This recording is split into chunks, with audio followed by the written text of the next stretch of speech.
শওকত সাহেব সবসময় আইএসএফ ফোবিয়াতে ভুগছে, আইএসএফ আতঙ্কে ভুগছে, সেজন্য সবসময় আইএসএফ এর নাম নিয়ে বলছে আর নওশাদ সিদ্দিকীর নাম নিয়ে। আমরা ডে ওয়ান থেকে বলে আসছি এটা রাজনৈতিক প্রতিহিংসায় খুন হয়েছে এবং গোষ্ঠীদ্বন্দ্ব হয়েছে।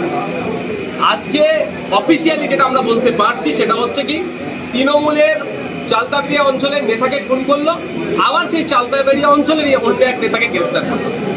যাকে গ্রেফতার করেছে সে শওকত মোল্লা ঘনিষ্ঠ, আর যে খুন হয়েছে সেও শওকত মোল্লা ঘনিষ্ঠ। এর রহস্য অনেক গভীরে আছে। আমি এটাও বলছি, এই 10 তারিখে যে রাজ্জাক খা আমাদের ভাঙড়ের একজন মানুষ, তৃণমূলের সে নেতা হতে পারে, তার রাজনৈতিক পরিচয় আলাদা হতে পারে, কিন্তু আমি মনে করি আমাদের ভাঙড়ের তিনি একজন নাগরিক, আমি তার জনপ্রতিনিধি। সে জায়গায় দাঁড়িয়ে বলছি যে লাশের অদূরেই দাঁড়িয়ে শওকত সাহেব যে কথাগুলো বলছিল না, শওকত সাহেব রাইট সাইড লেফট সাইড আগে পিছনে অনেক মানুষই এই খুনের সাথে জড়িয়ে আছে। আমি দায়িত্ব নিয়ে বলতে পারি, যদি সঠিক তদন্ত হয় উঠে আসবে।